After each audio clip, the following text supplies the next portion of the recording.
Okay dear students, इससे पहले वाली वीडियो में आप जानते हैं कि हमने ग्रुप को डिफाइन किया और उससे रिलेटेड चंद एग्जांपल्स को डील किया था। इस वीडियो में भी हम कुछ और एग्जांपल्स को डील करेंगे और कुछ मेन रिजल्ट्स हैं जिनको प्रूव करेंगे। ओके, तो सबसे पहले हम एक बड़ी इंपॉर्टेंट एग्जांपल डील कर रहे हैं। आपको याद हो कि इससे पहले एक वीडियो में हमने D4 को डिस्कस किया था और D4 के एलिमेंट्स हमने लिखे थे, यानी collection of all symmetries of a square, यानी 4 साइडेड रेगुलर शेप की सिमेट्रीज, और उनको हमने मेंशन किया था R0, R90, R180, R270। ये जो 4 एलिमेंट थे ये रोटेशंस थी और उसके बाद हमारे पास रिफ्लेक्शंस थी। H, V, D और D प्राइम से हमने उनको डिनोट किया था। तो ये टोटल 8 इसके एलिमेंट थे। तो अब ये जो नोटेशन है ये थोड़ी सी कंफ्यूजिंग होती है, 90, R180, R270। तो ये लिखने की बजाय अब हम इसको कुछ यूँ लिखेंगे कि D4 कंटेन एलिमेंट्स। ये जो R0 है इसको हम आइडेंटिटी से, R90 को अगर हम A लिख लें तो R180 होगा A स्क्वायर और R270 होगा A क्यूब। इसी तरह ये जो 3 रिफ्लेक्शंस हैं इनमें से किसी एक को भी अगर हम B कहें तो बाकी रिफ्लेक्शंस को इस तरह से लिखा जा सकता है AB, A स्क्वायर B और A क्यूब B। ये जो सेट अभी हमने लिखा है ये कैलकुलेशंस में ज़रा आसानी पैदा कर देता है, इसका सिर्फ यही फ़ायदा है।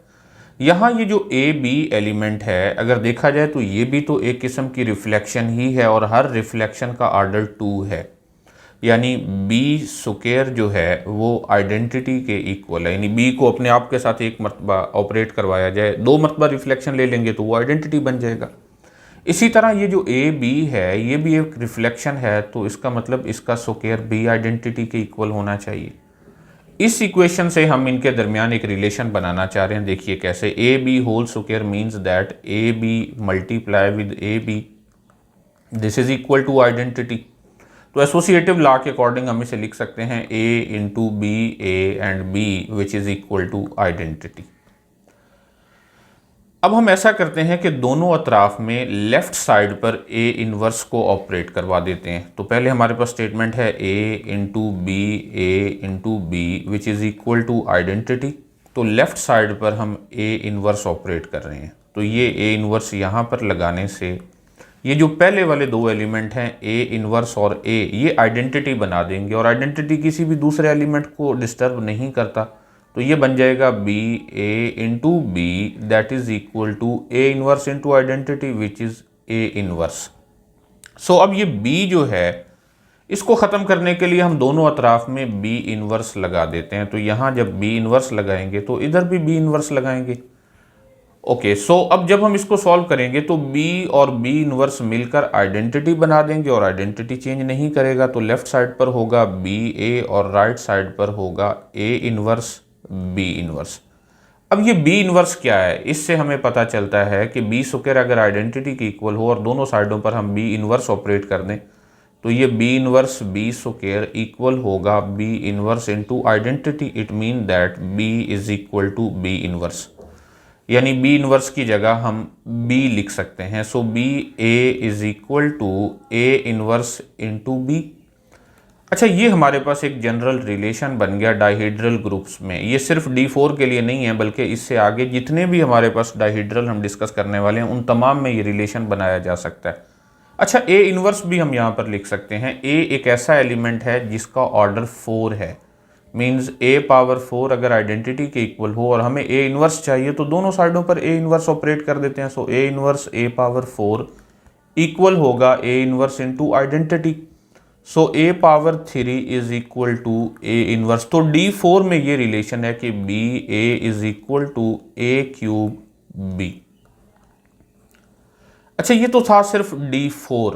अगर हमारे पास Dn हो, यानी कोई भी n साइडेड रेगुलर शेप हो और उसकी हम तमाम सिमेट्रीज बनाएं, तो यहाँ से जो ग्रुप बनेगा वो होगा Dn और उसके एलिमेंट्स कितने होंगे, बल्कि हम उसको D2n भी लिख सकते हैं। सॉरी, चलें Dn ही लिखते हैं क्योंकि D4 हमने लिखा है तो 4 साइडेड रेगुलर शेप थी। तो n साइडेड रेगुलर शेप से बनने वाली जो सिमेट्रीज हैं उनको हम Dn से रिप्रेजेंट करेंगे और उसके एलिमेंट्स होंगे आइडेंटिटी। तमाम रोटेशंस, तो हाफ उसमें रोटेशंस होंगी, तो A square up to so on A power n-1 तक ये हमारे पास तमाम रोटेशंस होंगी।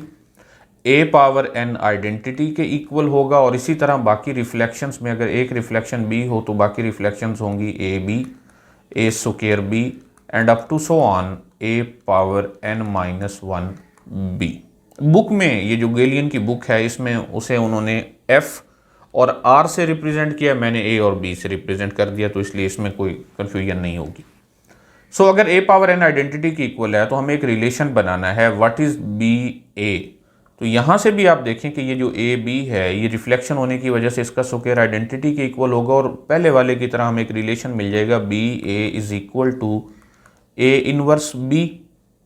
अब यहाँ ये जो ए इनवर्स है, ए का ऑर्डर एन है तो इसलिए ए इनवर्स इक्वल होगा A power N minus one, यानी हम लिख सकते हैं B A is equal to A power N minus one into B. तो यहाँ से इसका टेबल भी बड़ी आसानी से बनाया जा सकता है। ओके, इसके बाद अब हम एक बड़ी इंपॉर्टेंट क्लास ऑफ ग्रुप्स को डिस्कस करने जा रहे हैं जिन्हें u ऑफ n से रिप्रेजेंट किया जाता है। u ऑफ n क्या है? n हमारे पास कोई सा भी एक पॉजिटिव इंटीजर है, मैं उसे n लिख देता हूँ, सेट ऑफ पॉजिटिव इंटीजर्स को। तो u ऑफ n के एलिमेंट्स किस तरह के होंगे? u ऑफ n में zn के वो वाले एलिमेंट्स होंगे जो n से छोटे हैं और n के साथ रिलेटिवली प्राइम भी हैं। यानी इसे हम कुछ यूं लिख सकते हैं, this contain those m belong to z positive such that GCD of m and n is equal to 1 where m is less than n। इस नोटेशन को समझ लें तो इसका मतलब हम u ऑफ n पूरे सेट को समझ सकते हैं कि ऐसे तमाम पॉजिटिव इंटीजर्स जिनका n के साथ GCD 1 हो, यानी जो n के साथ रिलेटिवली प्राइम हो, और m जो है वो लेस देन n होना चाहिए। अच्छा, अगर हम इस सेट को लिखें, फॉर एग्जांपल हम अपनी आसानी के लिए एक सेट बना लेते हैं u ऑफ 10। u ऑफ 10 में वो तमाम 10 से छोटे पॉजिटिव इंटीजर्स होंगे जो 10 के साथ रिलेटिवली प्राइम हैं। तो 1 तो ऑब्वियसली हर नंबर के साथ रिलेटिवली प्राइम है, तो 1 इसमें होगा। 2 इसमें नहीं होगा क्योंकि 2 और 10 का जो GCD है वो 2 है, 1 नहीं है। 3 इसमें मौजूद होगा। 4 इसमें नहीं होगा क्योंकि 4 और 10 का GCD 2 है। इसी तरह 5 नहीं होगा, 6 नहीं होगा, 7 इसमें मौजूद होगा, 8 नहीं होगा और 9 होगा। तो ये हमारे पास सेट बन चुका है u ऑफ 10। इसी तरह कोई भी आर्बिट्रेरी n लेकर उससे u ऑफ n बनाया जा सकता है। अब इस सेट की खास बात यह है कि ये अंडर मल्टीप्लिकेशन एक ग्रुप बनाता है, मल्टीप्लिकेशन मॉडुलो n, यानी u of n is a group under multiplication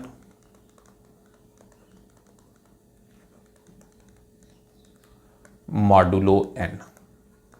ज़रा इसको u ऑफ 10 के लिए देखते हैं कि क्या वाकई ये एक ग्रुप है अंडर मल्टीप्लिकेशन मॉडुलो 10। तो उसके लिए, चूँकि ये एक फाइनाइट सेट है और फाइनाइट सेट को ग्रुप शो करने के लिए सबसे आसान तरीका ये है कि उसका काइलिस टेबल बना लिया जाए। तो हम इसका काइलिस टेबल बनाते हैं।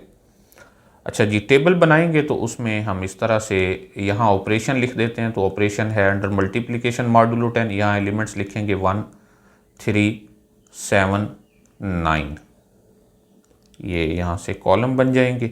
इसी तरह रो वाइज भी इन एलिमेंट्स को लिखा जा सकता है 1 3 7 एंड 9।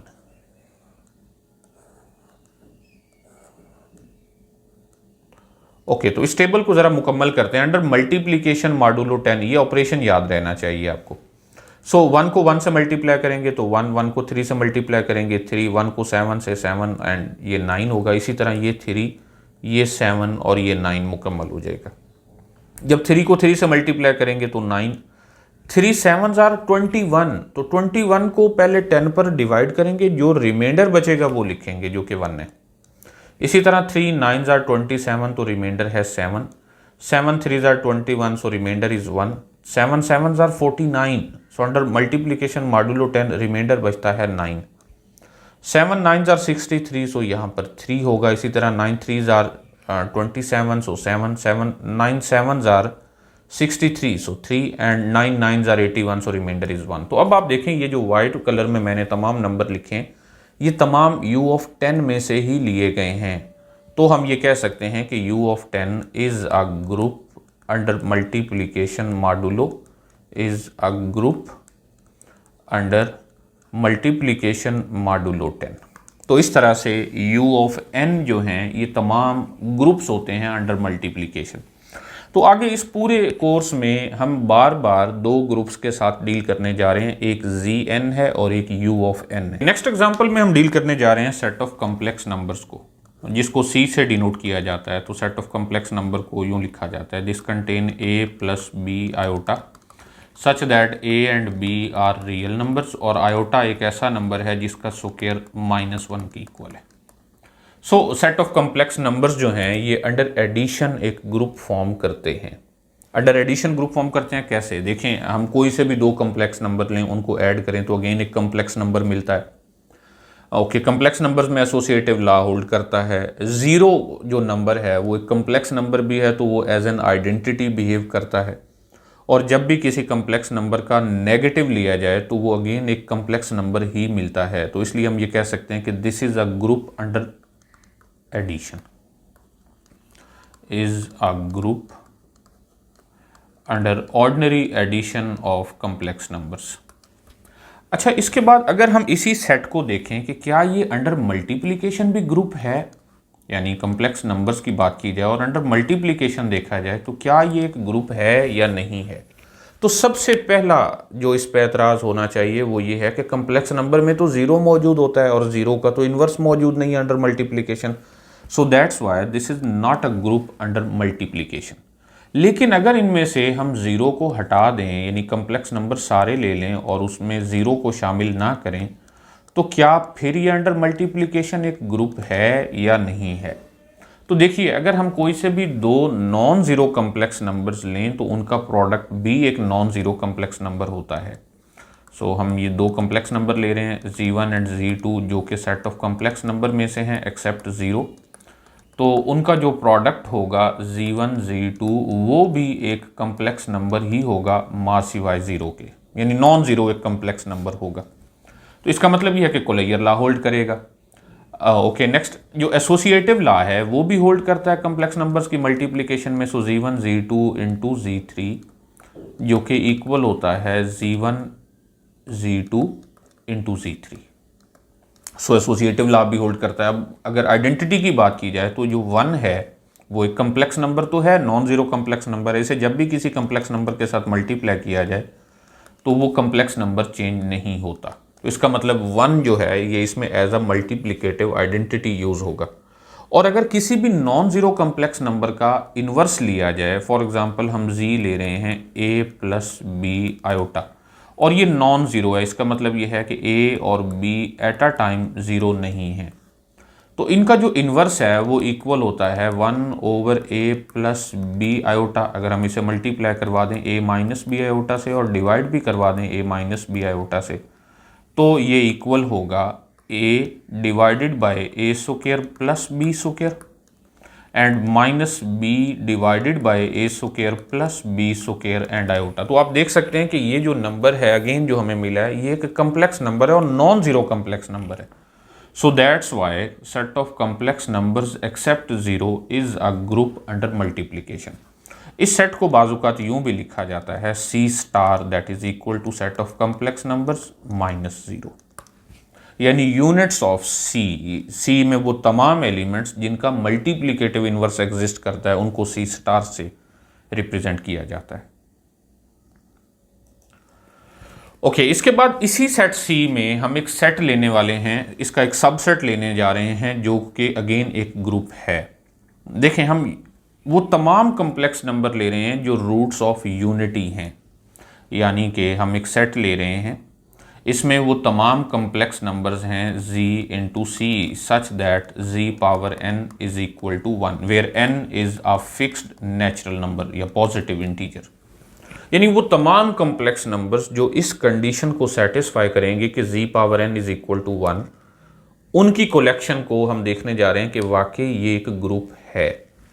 अगर आप कॉम्प्लेक्स एनालिसिस थोड़ा सा जानते हैं तो आप देख सकते हैं कि इस सेट में वो तमाम कॉम्प्लेक्स नंबर्स होते हैं जिनको इस फॉर्म में लिखा जा सकता है कि cos of k into 360 degree divided by n plus iota sine of k into 360 degree divided by n such that k is an integer from 0, 1, 2 up to so on n minus 1। यानी ये वो complex numbers हैं जिनकी power n 1 के equal होती है।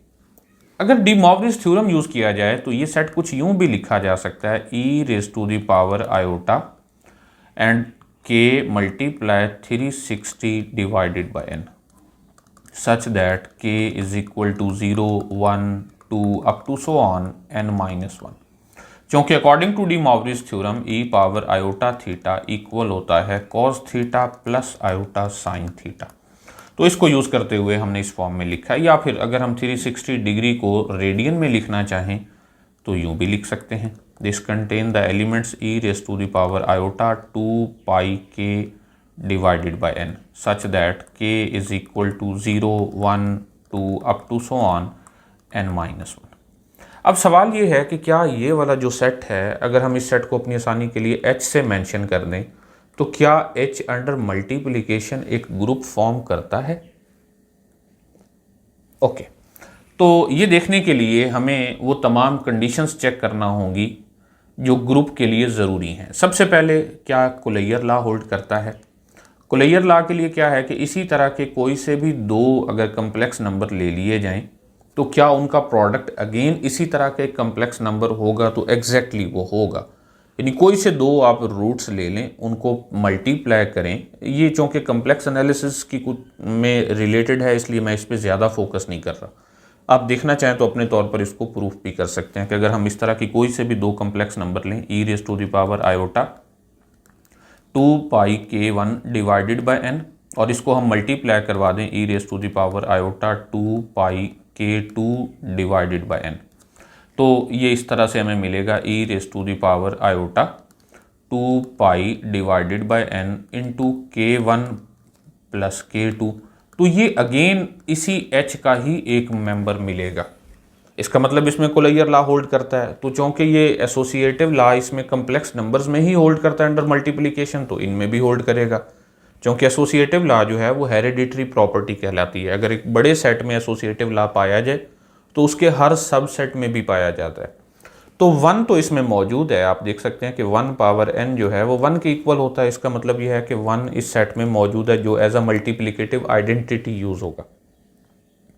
और इसमें मल्टीप्लिकेटिव इन्वर्स क्या है कि अगर हम e raise to the power iota 2 pi k over n को मल्टीप्लाई करवा दें e raise to the power iota 2 pi over n और साथ में ये जो नंबर हम ले लें इसकी जगह हम ले सकते हैं n माइनस के। आखिर n माइनस के भी तो वहाँ मौजूद है ना, 2 पाई n माइनस के ओवर n।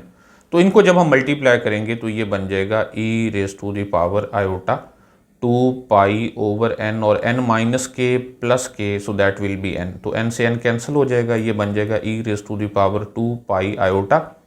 डी मॉर्गन्स के अकॉर्डिंग, इसके अकॉर्डिंग हम इसे लिख सकते हैं that is equal to sine cos of 2 pi plus iota sine of 2 pi. So sine cos 2 पाई जो है वो 1 के इक्वल होता है प्लस आयोटा साइन 2 पाई 0 के इक्वल होता है। तो ये अगेन 1 के इक्वल होगा जो कि मल्टीप्लिकेटिव आइडेंटिटी है। तो हम ये देख सकते हैं कि हर h के हर एलिमेंट का मल्टीप्लिकेटिव इनवर्स भी h में मौजूद है। So that's why the collection of nth roots of unity form a group under multiplication of complex numbers. इसके बाद अब हम एक और नया सेट बना रहे हैं। हम जानते हैं कि सेट ऑफ रियल नंबर्स जो है वो अंडर एडिशन एक ग्रुप फॉर्म करता है, लेकिन अगर हम सेट R की बजाय R क्रॉस R ले लें जिसको हम R स्क्वायर से डिनोट करें तो उसके एलिमेंट्स इस तरह के होते हैं A1 A2 such that each A1 and A2 both belong to the set R। अच्छा, तो ये जो नया सेट बना है R स्क्वायर, ये भी एक ग्रुप है under component wise addition of elements. कैसे? अगर हम इसके कोई से दो एलिमेंट ले लें A1 और A2, हम इसको ऐड करवा दें इसके दूसरे एलिमेंट B1 और B2 के साथ, तो हमें अगेन इसी तरह का ही एक एलिमेंट मिलने वाला है A1 plus B1 and A2 plus B2। तो ये अगेन R स्क्वायर का ही मेंबर है। तो आप देख सकते हैं कि इसमें कुलैयर लॉ होल्ड करता है। इसी तरह एसोसिएटिव लॉ भी होल्ड करेगा, आइडेंटिटी इसमें मौजूद होगी, ये जो 0 0 है ये एज एन आइडेंटिटी इसमें बिहेव करेगी। और इसी तरह अगर इन्वर्स की बात की जाए तो A1 A2 को अगर हम ऐड करवा दें -A1 -A2 के साथ तो हमें मिलता है 0 0। इसका मतलब ये है कि इसके हर एलिमेंट का एडिटिव इन्वर्स भी इसमें मौजूद है। So that's why this is a group under component wise addition, not only addition, component wise addition के पहले कंपोनेंट से पहला कंपोनेंट ऐड होगा, दूसरे से दूसरा ऐड होगा। तो ये तो सिर्फ आर स्क्वायर की हमने बात की है। तो अगर हम आर पावर एन ले लें, यानी आर को अपने आप के साथ फाइनाइटली मैनी टाइम्स यानी एन टाइम्स अगर हम मल्टीप्लाई करें तो वो जो सेट है वो आर पावर एन होगा और उसके एलिमेंट्स को एन टप्पल्स की फॉर्म में लिखा जाता है, A1 A2 up to so on AN, such that each AI is a real number where I is in between 1 and n. So ये भी under addition, under component wise addition एक group form करता है। इसके बाद अब हम एक और टाइप ऑफ ग्रुप डिस्कस करने जा रहे हैं जिसको जनरल लीनियर ग्रुप बोलते हैं, GL2। और अगर मैं फील्ड R ले लूँ तो इसके मेंबर्स जो हैं वो 2 by 2 के मैट्रिसेस होंगे। उनको हम यूँ लिख सकते हैं A = AIJ of order 2 by 2 such that each Aij is a member of set R and determinant of A is not equal to 0। यानी GL2R में जो एलिमेंट्स हैं वो 2 by 2 के मैट्रिसेस हैं, ऐसे मैट्रिसेस जिनका डिटर्मिनेंट 0 नहीं है और साथ ही साथ उसकी तमाम एंट्रीज सेट R से ली गई हैं, रियल नंबर से ली गई हैं। तो ये जो सेट है ये एक ग्रुप फॉर्म करता है। देखिए कैसे, ज़रा इसके तमाम एक्सियम्स हम चेक करते हैं। सबसे पहले हम देखते हैं कि क्या ये कोलेयर प्रॉपर्टी को सेटिस्फाई करता है। तो कोलेयर के लिए हम ऐसा करते हैं, इसमें से कोई से दो एलिमेंट ले लेते हैं, let A and B both belong to GL2R। अच्छा, अगर ये इससे लिए गए तो इसका मतलब ये है कि ये ऐसे दो मैट्रिसेस हैं जिनका डिटर्मिनेंट 0 नहीं है। So determinant of A is not equal to 0 and also determinant of B is not equal to 0। अब हमें देखना यह है कि क्या AB यानी इन दोनों मैट्रिसेस का प्रोडक्ट B GL2R का मेंबर है। तो ये जो AB है ये हमें मिलता है कैसे भला, इनको हम मल्टीप्लाई कर सकते हैं। वजह यह है कि पहले मैट्रिक्स A में नंबर ऑफ कॉलम्स 2 हैं, दूसरे मैट्रिक्स B में नंबर ऑफ रोज भी 2 हैं। तो जब पहले मैट्रिक्स में नंबर ऑफ कॉलम और दूसरे मैट्रिक्स में नंबर ऑफ रोज बराबर हों तो उनको मल्टीप्लाई किया जा सकता है। सो इनको मल्टीप्लाई किया जा सकता है और अगेन हमें यहाँ से जो मैट्रिक्स मिलता है उसका ऑर्डर भी 2 by 2 होता है। प्रोडक्ट का जो ऑर्डर है वो पहले मैट्रिक्स में number of rose into number of column of B होता है। तो पहले मैट्रिक्स में नंबर ऑफ रोज 2 हैं, दूसरे मैट्रिक्स में नंबर ऑफ कॉलम 2 हैं। तो अगेन AB जो मैट्रिक्स है वो एक 2 by 2 का मैट्रिक्स है। इसका मतलब ये है कि यहाँ प्रोडक्ट डिफाइंड है। अच्छा, तो क्या ये GL2R का मेंबर है? इसे GL2R का मेंबर होने के लिए अब सिर्फ ये चेक करना रह गया है कि क्या इसका डिटर्मिनेंट भी नॉन ज़ीरो है। तो ज़रा इसका डिटर्मिनेंट लेते हैं। तो डिटर्मिनेंट की प्रॉपर्टी है कि determinant of A determinant of AB equal determinant of A determinant of B। अब determinant of A non zero है, डिटर्मिनेंट ऑफ B भी नॉन जीरो है। तो दो नॉन जीरो नंबर्स को मल्टीप्लाई करने से हमें जो नंबर मिलता है वो भी नॉन जीरो होता है। तो यहाँ से हम ये कह सकते हैं कि जो AB है ये भी GL2R का मेंबर है। तो कोलेयर लॉ तो यहाँ सेटिस्फाई कर गया। अब अगर हम बात करें एसोसिएटिव की, तो मैट्रिसेस जो प्रोडक्ट है वो एसोसिएटिव है कि कोई से भी तीन मैट्रिसेस ले लिए जाएं जो आपस में मल्टीप्लाई हो सकें। तो A into B C equal होता है AB इंटू सी। ये चेक भी किया जा सकता है, कोई से तीन मैट्रिसेस 2 by 2 के तीन मैट्रिसेस लेकर उनके लिए लेफ्ट हैंड साइड अलग से फाइंड कर ली जाए, राइट हैंड साइड अलग से कर ली जाए, तो आप देख सकते हैं कि वो दोनों बराबर होंगे।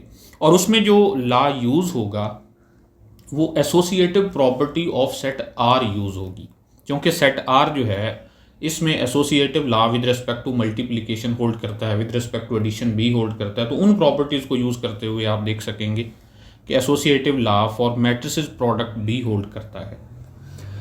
ओके, इसके बाद अब हम बात करते हैं जी आइडेंटिटी की, कि क्या आइडेंटिटी भी इसमें मौजूद है।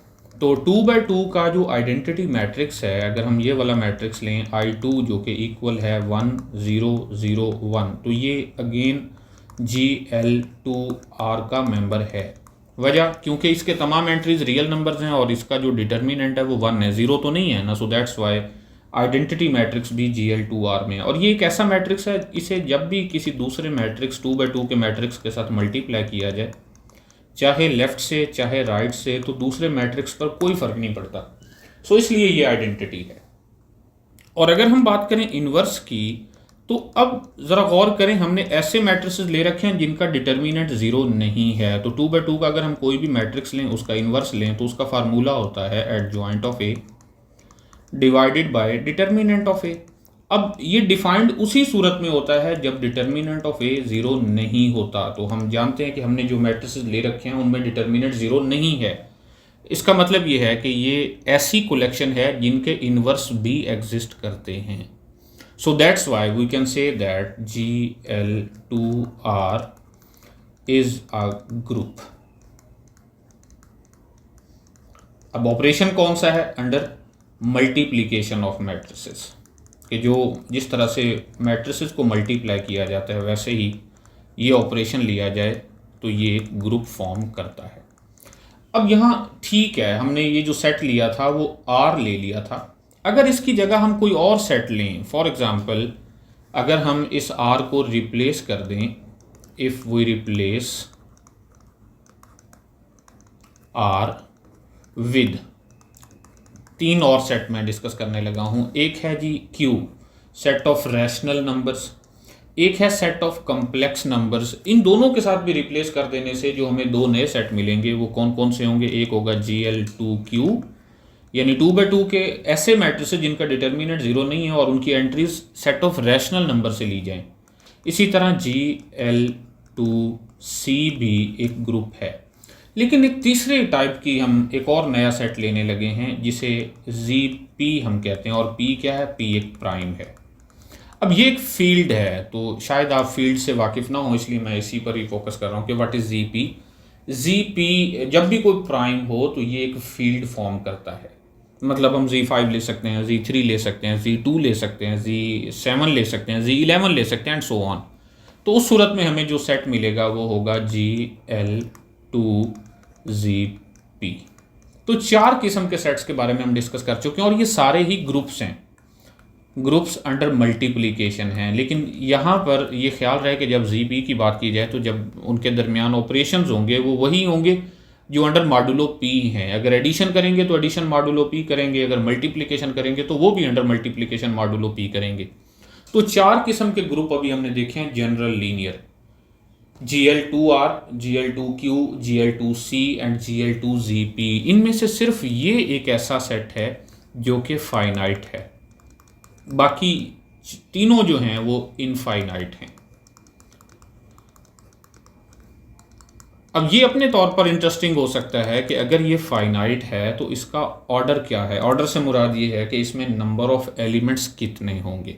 तो इसके लिए मैं आपके लिए ये छोड़ रहा हूँ कि आप कम से कम इसको कैलकुलेट करें GL2Z2 को, यानी इसमें जो मैट्रिसेस लें वो ऐसे तमाम मैट्रिसेस लें जिनकी एंट्रीज Z2 से ली जाएं, यानी 0 या 1 में से हों और उनका डिटर्मिनेंट 0 ना हो।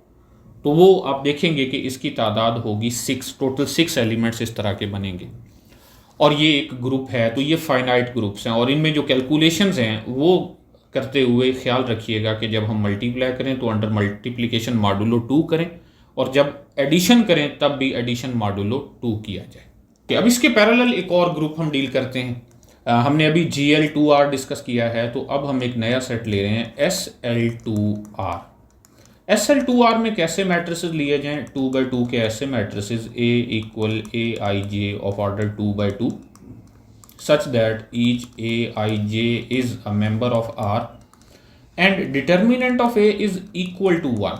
यानी पहले जो हमने सेट लिया GL2R में ऐसे मैट्रिसेस थे जिनका डिटर्मिनेंट 0 नहीं था, यानी उनमें ये सारे भी शामिल थे जिनका डिटर्मिनेंट 1 होता है। तो SL2R में हम सिर्फ वही मैट्रिसेस डील कर रहे हैं जिनका डिटर्मिनेंट एग्जैक्टली 1 है। तो एक चीज़ तो हमें यहाँ से ये भी पता चल रही है कि ये जो SL2R है ये बेसिकली सबसेट है GL2R का। आगे जब हम सब ग्रुप की नोटेशन पढ़ेंगे तो वहाँ पर हम ये भी प्रूव करेंगे कि SL2R इज़ अ सब ग्रुप ऑफ GL2R। लेकिन अभी हमने ये देखना है कि क्या वाकई ये एक ग्रुप है। तो कुलैयर लॉ अगर डिस्कस किया जाए तो हम कोई से दो मैट्रिसेस अगर ले लें यहाँ से, let A and B both belong to SL2R, तो इसका मतलब ये है कि ये दोनों ऐसे मैट्रिसेस हैं जिनकी एंट्रीज रियल नंबर्स हैं और उनके जो डिटर्मिनेंट हैं वो 1 हैं। Determinant of A equal determinant of B equal 1। तो ज़रा ए बी देखें, ए बी भी 2/2 का मैट्रिक्स ही होगा और उसका डिटर्मिनेंट इक्वल होगा determinant of A, determinant of B. Determinant of A 1 है, डिटर्मिनेंट ऑफ बी भी 1 है, तो ये 1 के इक्वल हुआ। यानी यहाँ से हमें ये पता चला कि अगर ए और बी SL2R के मेंबर्स हों तो उनका प्रोडक्ट भी SL2R का मेंबर है, यानी कुलैयर लॉ तो होल्ड कर गया। अब एसोसिएटिव लॉ, जैसा कि मैं पहले डिस्कस कर चुका हूँ कि एसोसिएटिव लॉ हेरिडिटरी लॉ है, हेरिडिटरी प्रॉपर्टी। अगर किसी बड़े सेट में हो तो छोटे सेट में भी होती है। GL2R में एसोसिएटिव लॉ पाया जाता है तो अल्टीमेटली SL2R में भी ये मौजूद होगा। सो एसोसिएटिव, फर्दर आप इसे चेक भी कर सकते हैं। अब बात करते हैं आइडेंटिटी की। तो आइडेंटिटी जो मैट्रिक्स वहाँ पे था वही यहाँ पर भी पाया जाता है। I2 कैसा मैट्रिक्स है जिसका डिटर्मिनेंट 1 है, सो 1 0 0 1। तो ये इसका डिटर्मिनेंट 1 है, इसका मतलब ये SL2R का मेंबर है और ये ऐसा मेंबर है जो किसी दूसरे एलिमेंट को डिस्टर्ब नहीं करता, तो ये एज एन आइडेंटिटी है। अब अगर हम बात करें इन्वर्स की, तो इन्वर्स भी एग्जिस्ट करता है। ए इन्वर्स किसके इक्वल होता है? Adjoint of A divided by determinant of A. तो इन्वर्स एग्जिस्ट करने के लिए सिर्फ इतना होना ज़रूरी है कि डिटर्मिनेंट ऑफ ए 0 ना हो, तो यहाँ पर 1 है, so that's why inverse of A will be equal to adjoint of A. तो वाकई हर मैट्रिक्स का इन्वर्स भी एग्जिस्ट करेगा। अब जैसे हमने GL2R में कुछ डिफरेंट केसेस डिस्कस किए थे कि GL2R की बजाय हमने देखा कि GL2 उसके बाद R की बजाय Q को डील किया था, तो उसी तरह से यहाँ पर हम SL2Q को भी डिस्कस कर सकते हैं। यानी ऐसे तमाम 2/2 के मैट्रिसेस जिनकी entries set of rational number से ली जाएं और जिनका डिटर्मिनेंट 1 हो। इसी तरह से हम एक और सेट देख सकते हैं SL2C और एक और सेट देख सकते हैं SL2 and ZP। ZP is a finite field, so that's Y ये एक इकलौता ग्रुप है इनमें स्पेशल लीनियर्स में से जो कि फाइनाइट है, बाकी सारे इनफाइनाइट हैं। तो जैसा कि GL2ZP में मैं डिस्कस कर चुका हूँ कि उनको मल्टीप्लाई करते हुए ख्याल रखना चाहिए कि वहाँ पर मल्टीप्लिकेशन और एडिशन जो है वो अंडर मॉडुलो P हो रही है, तो यहाँ पर भी सेम वही कंडीशंस होंगी। ज़रा एक एग्जांपल के तौर पर हम एक मैट्रिक्स लेते हैं। फॉर एग्जांपल हमारे पास एक मैट्रिक्स है A, so that is 3 4 4 and 4। अब ये किसके इक्वल है? इसको हम डील कर रहे हैं SL2Z5 में, SL2Z5 में। कैसे भला कि क्या ये इसका मेंबर है? ये कंफर्म करने के लिए हमें ये देखना है कि क्या इसका डिटर्मिनेंट 1 है। इसका अगर डिटर्मिनेंट लिया जाए तो ये इक्वल होगा 3 4 12 -4 4 16 विच इज़ इक्वल टू -4। लेकिन अगर मॉडुलो 5 की बात की जाए तो जब हम -4 को 5 पर डिवाइड करते हैं तो रिमाइंडर 1 बचता है, या यूं कर लें कि हम इसमें 5 ऐड कर दें तो क्या बचेगा? 1। तो चूंकि यहाँ पर इस मैट्रिक्स का डिटर्मिनेंट 1 है, so that's why this is a member of SL2Z5। इसी तरह से जब भी ZP हो तो कैलकुलेशन करते हुए इस चीज़ का ख्याल रखा जाए कि हम कौन सी फील्ड में डिस्कस कर रहे हैं। सो लास्ट में अब हमारे पास कुछ प्रॉपर्टीज़ ऑफ ग्रुप्स हैं। उनमें सबसे पहले हमने ये प्रूव करना है कि आइडेंटिटी यूनिक होती है। In a group G there is only one identity element. ज़रा एक टेबल देखते हैं। इस टेबल में आप देख सकते हैं हमने कुछ ग्रुप्स लिख रखे हैं। एक Z है जो अंडर एडिशन ग्रुप है, तो उसकी आइडेंटिटी सिर्फ एक एलिमेंट है, वो 0 है। Q पॉजिटिव की एक ही आइडेंटिटी है, ZN की एक ही आइडेंटिटी है। तो जब भी हमारे पास एक ग्रुप बनता है हमें ये प्रूव करना है कि तमाम ग्रुप्स में जो आइडेंटिटी एलिमेंट है जिसका होना ज़रूरी है, बाय डेफिनेशन जो थर्ड एक्सियम है वो आइडेंटिटी होना ज़रूरी है। तो यहाँ इस थ्योरम में ये प्रूव करना है कि आइडेंटिटी सिर्फ एक होती है। अच्छा, जब भी हमें किसी चीज़ की यूनिकनेस शो करवाना होगी तो हम उसके उलट चलेंगे। हम ये सपोज करेंगे कि नहीं वो एक नहीं बल्कि 2 हैं। तो हमने चूँकि आइडेंटिटी को यूनिक प्रूव करना है तो हम ये सपोज कर लेते हैं कि आइडेंटिटीज़ एक नहीं 2 हैं। Suppose E and E prime are identities. अब हमने क्या करना है, हमने इन दोनों को बराबर प्रूफ करना है कि ये दोनों डिफरेंट नहीं बल्कि सेम हैं। देन ज़रा देखिए कि क्या हम लिख सकते हैं E is equal to E into E prime. अब ये लिखने की वजह क्या है, ज़रा ये गौर करें। चूँकि हमने क्या रखा है कि ई प्राइम आइडेंटिटी है, हालांकि ये ई और ई प्राइम दोनों आखिर ग्रुप के ही एलिमेंट्स हैं ना, तो ई प्राइम चूँकि आइडेंटिटी है, इसका मतलब ये है कि ये ई प्राइम किसी भी दूसरे एलिमेंट को डिस्टर्ब नहीं करेगा। तो वो दूसरा एलिमेंट हमने ई ले लिया। ई प्राइम आइडेंटिटी है, इसलिए ई प्राइम को अगर ई के साथ मिलाया जाए तो वो ई को चेंज नहीं करेगा। So that's why answer will be only E. Okay, अच्छा अब दोबारा देखिए, हम लिख सकते हैं e prime which is equal to e into E prime. अब यहाँ इसकी वजह क्या है, ये वजह बताना ज़रूरी है। यहाँ हम ये यूज़ कर रहे हैं कि ये जो ई है ये आइडेंटिटी है। अब चूँकि ई आइडेंटिटी है तो ई आइडेंटिटी हो और वो किसी भी दूसरे एलिमेंट के चाहे लेफ्ट साइड पर लगाई जाए चाहे राइट साइड पर लगाई जाए, वो ई किसी भी दूसरे एलिमेंट को चेंज नहीं करेगा। तो इस वजह से हमने देखा कि जब इस ई को ई प्राइम के साथ मल्टीप्लाई किया, लेफ्ट साइड से, राइट साइड से भी कर सकते थे, तो जब लेफ्ट साइड से मल्टीप्लाई किया तो इसने ई प्राइम को चेंज नहीं किया, लेफ्ट साइड पर वही ई प्राइम ही रहा। अच्छा, अब इन दोनों को ज़रा आप गौर से देखें कि इन दोनों की जो राइट हैंड साइड है वो सेम है, ई डॉट ई प्राइम। इसकी भी राइट हैंड साइड यही है, ई डॉट ई प्राइम। तो हम यहाँ से ये कह सकते हैं कि ये जो ई है ये इक्वल है ई प्राइम के। चूँकि राइट साइड्स इक्वल हैं सो लेफ्ट साइड भी इक्वल होंगी। तो यहाँ से हमें ये पता चला कि हेंस आइडेंटिटी इज़ यूनिक। कि आइडेंटिटीज़ दो नहीं बल्कि एक ही हैं, और अगर दो हम कहें भी तो वो दोनों बराबर होती हैं। तो ये हमने एक इसका प्रूफ कर लिया कि आइडेंटिटी हमेशा यूनिक होती है। ओके, इसके बाद है कैंसलेशन लॉ, कि कैंसलेशन लॉ भी ग्रुप में होल्ड करता है। अब ये कैसे हम प्रूव करें, कैंसलेशन लॉ है क्या। यहाँ आप देख सकते हैं कि लिखा हुआ है कि in a group G the right and left cancellation laws hold, that is if b A is equal to c a, तो इसमें से ये जो ए है राइट साइड पे जो मौजूद है इसको कैंसिल किया जा सकता है। तो ये हमारे पास कहलाएगा राइट कैंसलेशन लॉ। इसी तरह अगर आपके पास ए बी और ए सी इक्वल हो तो उसमें ये जो ए लेफ्ट साइड पर मौजूद है उसको भी कैंसिल किया जा सकता है, यानी ये इक्वल होगा, यानी this implies that b is equal to c. तो इसको बोलते हैं लेफ्ट कैंसलेशन लॉ। तो हम इसमें से एक प्रूफ करेंगे, दूसरा यहीं से डायरेक्ट किया जा सकता है। तो मैं इसमें सेकंड वाला प्रूफ कर रहा हूँ कि हम ये लेट कर लेते हैं कि A B is equal to a c. अब ये जो ए बी और सी हैं ये तीनों ग्रुप के मेंबर हैं, ग्रुप जी हो सकता है। ओके, तो अब हम ऐसा करते हैं कि ये जो ए है आखिर ये ग्रुप का एलिमेंट है, और ग्रुप का एलिमेंट होने की वजह से ज़रूरी है कि ग्रुप के हर एलिमेंट का इन्वर्स भी एग्जिस्ट करे।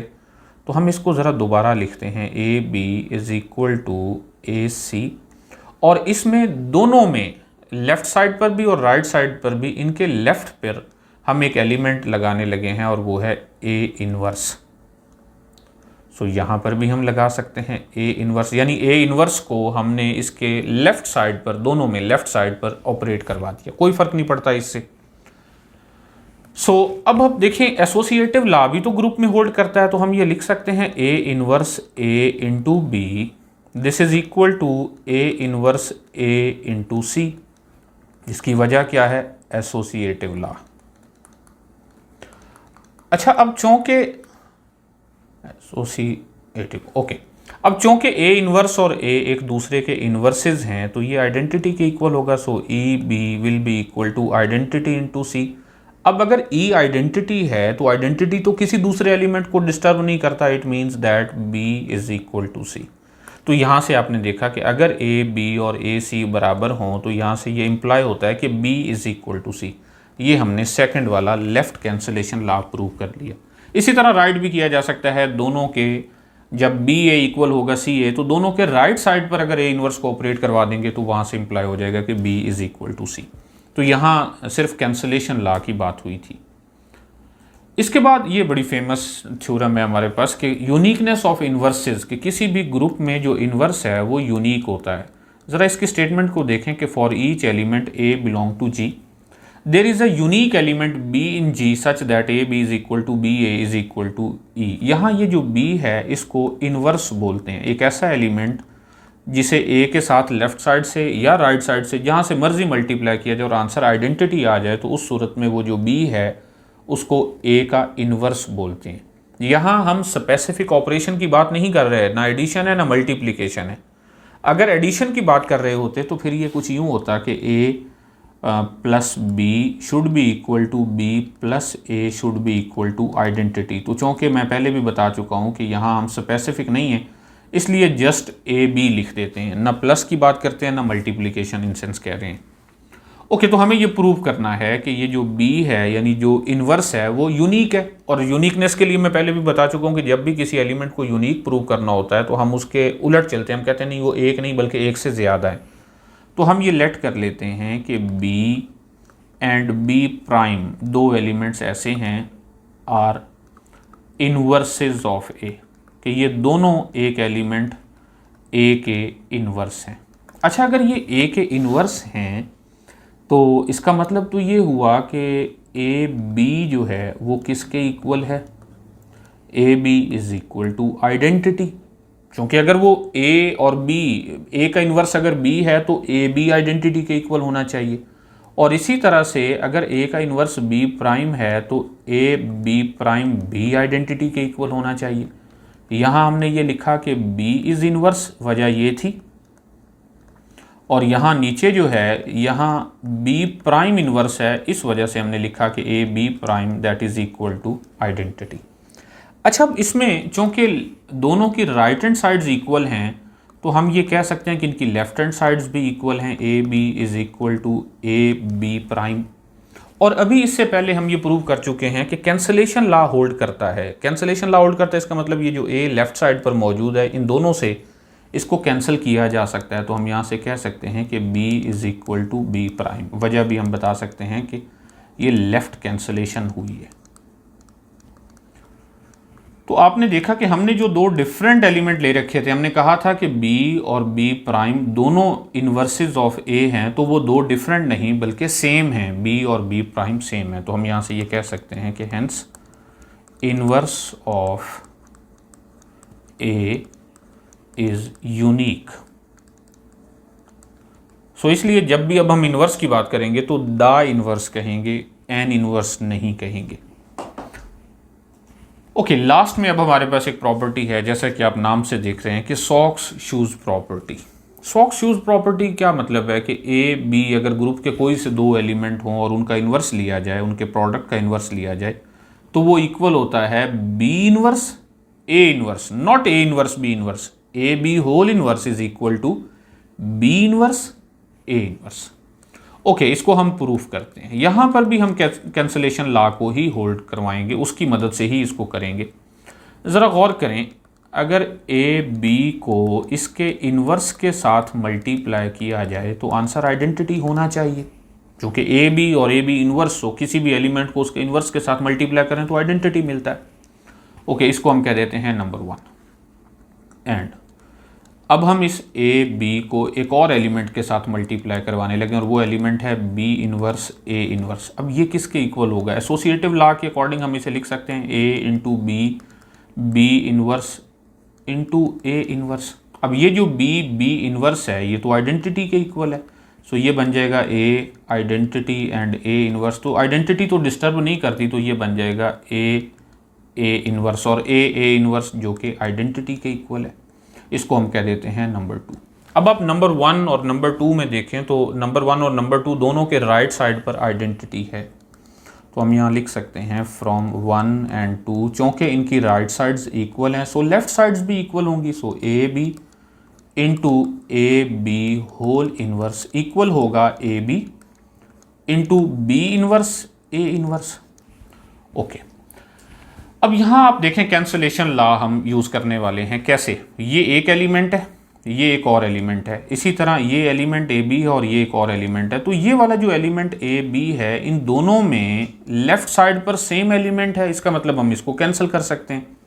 तो जब ए बी को ए बी के साथ कैंसिल करेंगे तो यहाँ से हमें मिलेगा A B whole inverse is equal to B inverse A inverse. तो यहाँ हम बता सकते हैं we are using left cancellation law. तो आप देखें तो हमने तो ये प्रूव कर लिया कि A B whole inverse is equal to B inverse A inverse. तो यहाँ हमारा ये टॉपिक ख़त्म होता है।